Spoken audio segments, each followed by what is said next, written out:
Namo Vishnupadaya Krishna Prasthaya Bhutale Srimate Radhanath Swaminiti Namine. Namo Vishnupadaya Krishna Prasthaya Bhutale Srimate Bhaktivedanta Swaminiti Namine. Namaste Saraswati Devi Gauravani Pracharine Nirvisesa Sunyavadi Paschatya Desatarine. Om Jnanatimirandasya Jnananjana Salakaya Chakshurunmilitam Mena Tasmai Sri Guruve Namaha. Sri Chaitanya Manobishtam Stapitamena Bhutale Swayam Rupa Kadamahyam Dadati Swapadantikam Vandegam Sri Guru Shri Utapadakamlam Sri Gurun Vaishnavamscha Sri Rupam Sagrajatam Sahagana Raghunadhanvitam Tam Sajivam Sadvaidam Savadutam Parijana Sahitam Krishna Chaitanya Devam Shri Radha Krishna Padan Sahagana Lalita Sri Visakanvitamscha He Krishna Karuna Sindhu Dina Bandhu Jagatpade Gopesha Gopika Kanta Radha Kanta Namosute Tapta Kanchana Gaurangi Radhe Vrindavaneshwari Vrishabhanu Sute Devi Pranamami Haripriye Vancha Kalpatarvyascha Kripa Sindhubhya Eva Chapatitana Pavanebhyo Vaishnavebhyo Namo Namaha Sri Krishna Chaitanya Prabhu Nityananda Sri Advaita Gadadhara Shiva Sadi Gaura Bhakta Vrinda Hare Krishna Krishna Krishna Hare Hare Hare Rama Rama Rama Hare Hare Isvara Parama Krishna Satchidananda Vigraha Anadir Adir Govinda Sarva Karana Karanam Hare Krishna. By the causeless mercy of the Supreme Personality of Godhead Sri Krishna, we have successfully finished 34 slokas in the 13th chapter of Bhagavad Gita. So this chapter has got 35 slokas and just only one more sloka for us to finish this chapter today. So Arjuna asked the question here in the very first sloka about Kshetra, Kshetrajna, Jnana, Jnaya and everything Arjuna asked. And Prakriti, Purusha, everything Arjuna asked. And for that Krishna explained everything in detail. So what is Kshetra, what is Kshetrajna? So in the first very few slokas itself, especially in the second sloka itself, Krishna explained to Arjuna about what is Kshetra and Kshetrajna. So idam sariram kaunteya kshetramiti abhidiyade. Etat yo veti. Those who understand this sarira, so kshetrajna tadvidaka. So that's what Krishna said there. So that is kshetrajna. So kshetrajna means a person who knows about this kshetra. So that's what in the 13th chapter we studied in the second sloka itself. Krishna explained about the kshetrajna. So then Krishna explained more actually about the kshetrajna, then jnana, jnaya. So etat yo veti tam prahuhu kshetrajna iti tadvidaka. So those who understand about this kshetra is the kshetrajna. So basically kshetrajna is the soul. So kshetra is the body. So body and soul. In this material world, we understand about our body very well. We understand how our body works. But we don't know about our soul. So our soul means we don't know about ourselves. Their knowledge is given only in Bhagavad Gita. Only in Bhagavad Gita, only we can understand very well, very clearly, very scientifically that we are the soul. So in the 13th chapter also, Krishna is teaching us about the soul, about the super soul. And also in the second chapter also we are understanding. So in this soul, understanding that we are the soul, and Krishna is saying that Ascharyavat pasyati kaschitenam, Ascharyavat vadati tataiva chanyaga, Ascharyavat chainam anyasrunoti, Srutvapyenam veda na chaiva kaschit. So someone look at the soul as amazing, and someone describe the soul as amazing, and someone hear about the soul as amazing. Someone, even after hearing about the soul, they cannot understand at all. So the problem is actually we are used to only with what we perceive with our material senses. So then only we are able to understand. Anything what we understand, that we have to see with our material senses. We have to perceive. If it is something we can touch it, we can know that. Or if it's something we can smell it, we know that it is there. Or if something we can taste it, we know that it is there. And also we can see it. And so that is touching, then smelling and hearing and seeing and tasting. All these 5 knowledge acquiring senses through which we are interacting with this material world. So that's why we are able to actually understand, we are able to get the knowledge and all such things. But about the soul, because there is no sense receptors, even in this material sense objects, we can understand it only if our sense receptors are working. If our sense receptors are not working, we can't even understand. For example, a person who is blind, so that means due to many reasons, maybe the sense receptors are not working in the retina, the photoreceptors, or the nerves are going to the brain are not working. So whatever is the reason, if a person is blind, the person cannot see, and he simply cannot say that this world is not real. He cannot say that there is nothing in this well. He simply cannot say that there is no light in this well. A person simply because he is blind, if he says that there is no light in this well, so that is totally nonsense. Similarly, if a person who is actually deaf, whose ears are not working, is not able to hear anything, he cannot simply say that there is no sound in this well. Just because a person who is not able to hear. So similarly, tasting and smelling and touching, all those things. So just because if our senses are not working, we are not able to interact, we cannot say that it is not there. Same thing applies to soul here. The soul, because it's completely spiritual in nature, the soul is spirit. So we are the soul, we are the spirit, but this body is the matter. So this body is made up of material elements. So whereas the soul is beyond this matter. So that way, with our senses, which are made up of matter, all our senses are made up of matter. So with our senses, which are made up of matter, we cannot perceive the soul, which is beyond matter, which is spirit. So because of that reason, if we say that there is no soul, it is just like a blind person saying that there is no light, or a deaf person is saying that there is no sound. That's what we need to understand. If a person says that there is no soul, so we need to believe. That's what we need to understand from this Bhagavad Gita. We are able to experience, we can feel actually, not through our material senses, but with our mind. With our mind, actually, we can actually feel our soul. So that's what Pasyan Atmani. So, yatro paramate chittam niruddham yoga sevaya yatra chaivatmanatmanam pasyan atmani tushyati. So with our mind, we should be able to find happiness within ourselves.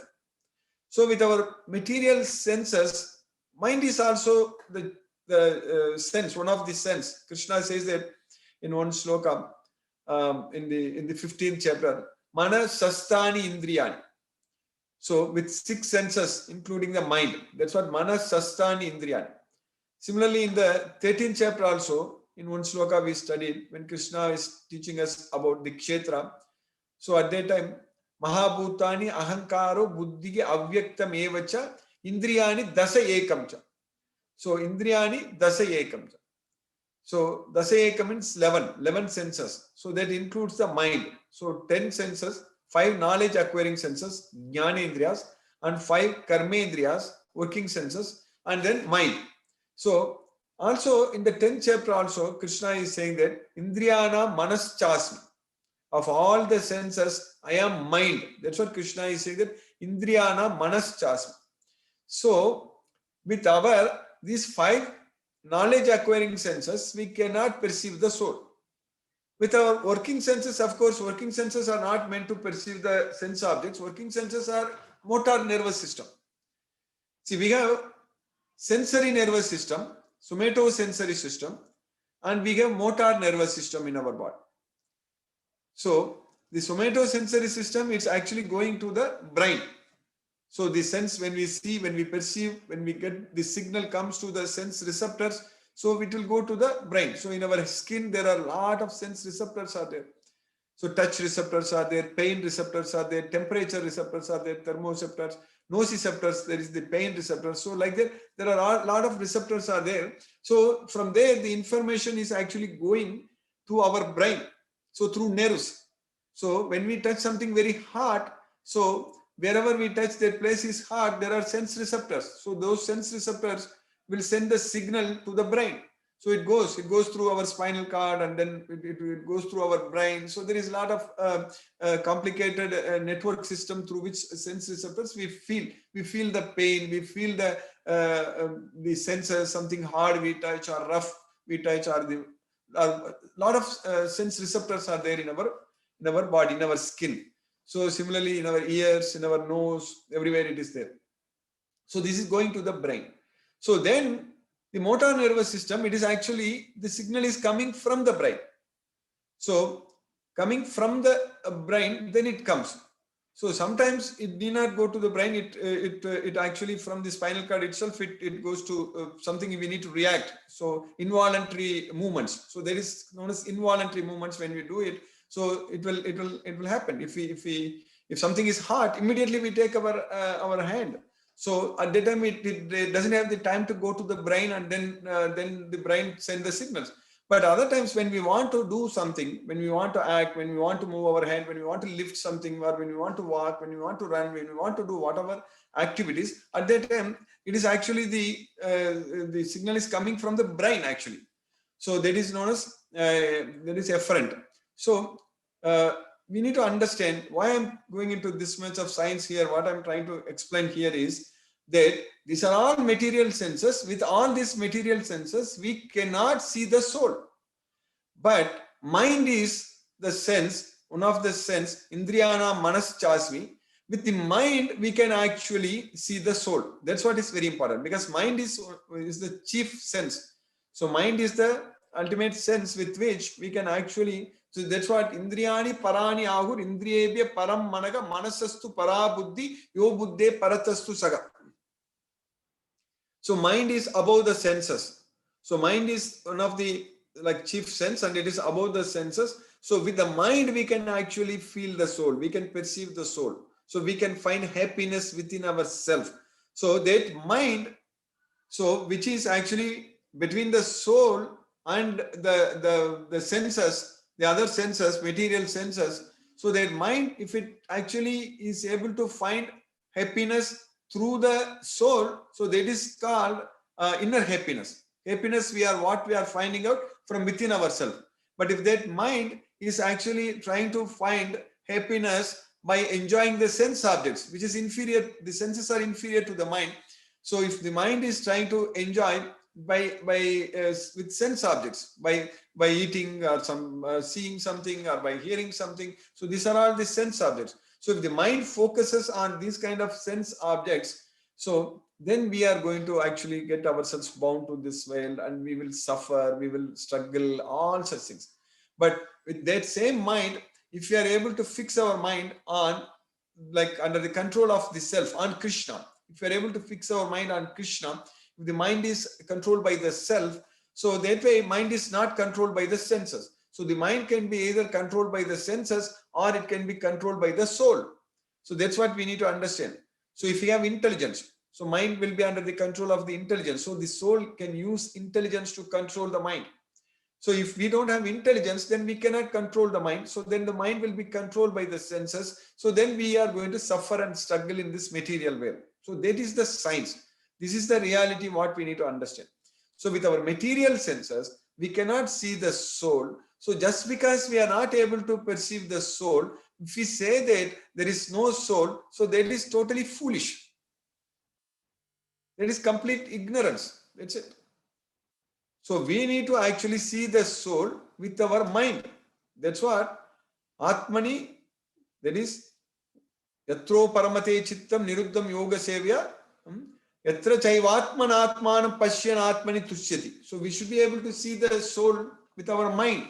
So that's why we need to control our mind. We need to focus our mind on Krishna. We need to fix our mind on Krishna. We need to have a steady mind. So then we will have a steady intelligence. So that's what is known as Sthita Prajna. So all these things will happen with this knowledge of Bhagavad Gita. So with this knowledge of Bhagavad Gita, we will be able to actually control our mind. We will be able to actually see the soul. And we know that we are the soul. We are not the body. We are the soul. And with that mind, actually, we can liberate ourselves. So that's why with the mind, one can liberate oneself, or one can degrade himself. So Uddaret Atmanatmanam Natmanam Avasade Atmaivegi Atmano Bandur Atmaiva Ripur Atmanaga. So that's why we need to use our mind. So this Bhagavad Gita, in Bhagavad Gita, Krishna is teaching us about how to use our mind, how to control our mind, how to focus our mind on Krishna. So that's what Krishna is teaching in Bhagavad Gita about how to regulate our mind. So yukta, regulating our mind. So that's what we should be able to do in our life. If we are not able to regulate our mind, then we cannot control our senses. So then we are under deep trouble. So if we don't have the Bhagavad Gita knowledge, if we are attached to material sense objects, if we are just going after material sense objects, we are going to only meet with distress, sufferings. That's what. The end goal, the end result is only suffering. We're going to struggle because this is dukkhalayam.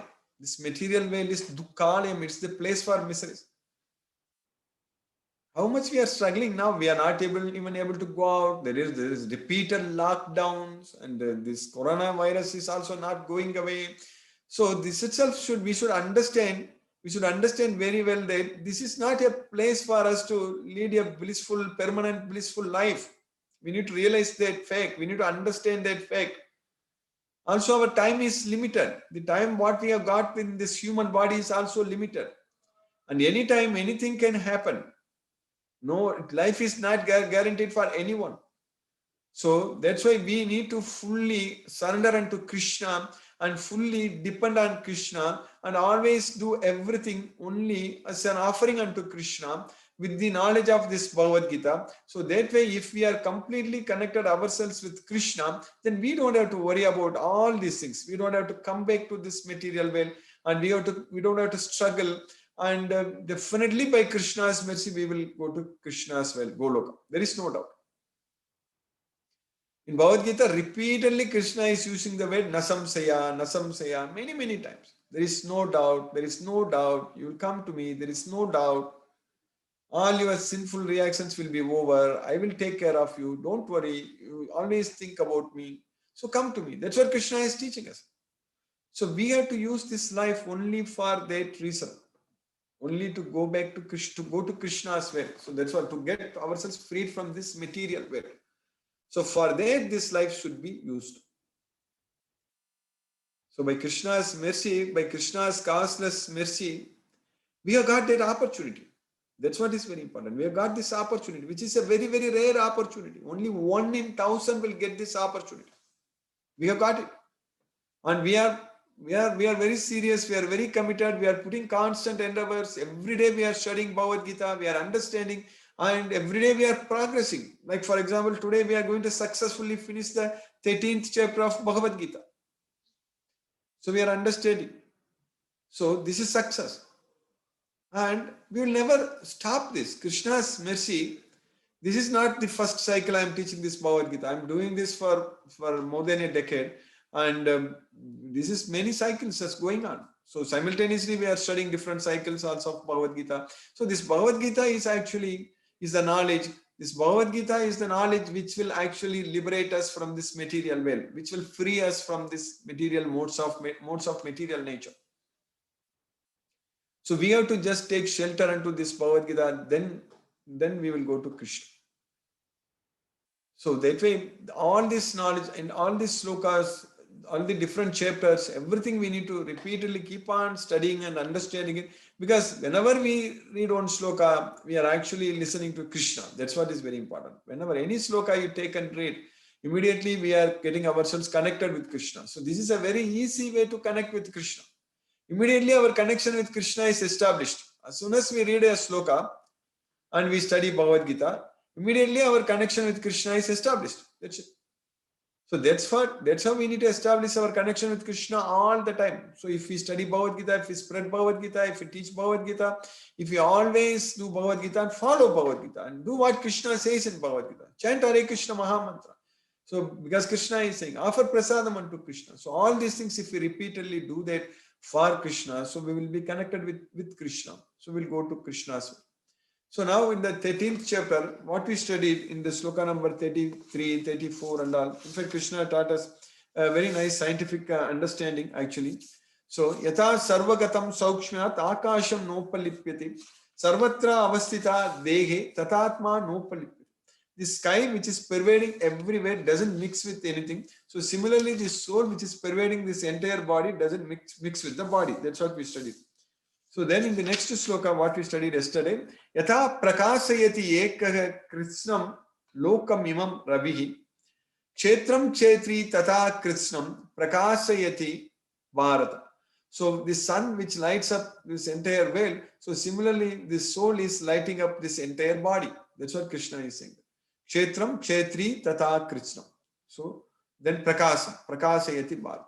So now in the sloka number 35, what we are studying, Krishna is teaching us that Kshetra kshetrajnayoryevam antaram jnana chakshusha bhuta prakriti moksham cha ye viduryanti te param. So that's what Krishna is teaching us. So kshetra kshetrajnayoryevam antaram jnana chakshusha. So one who understands the difference between kshetra and kshetrajna. So that is the soul and body and soul. That's what kshetra is the body, kshetrajna is the soul. So one who understands the difference between jnana chakshusa, one who is able to see. So jnana chakshusa means the eyes of knowledge. One who is able to understand the difference between body and the soul with the eyes of knowledge. So that's what jnana chakshusa.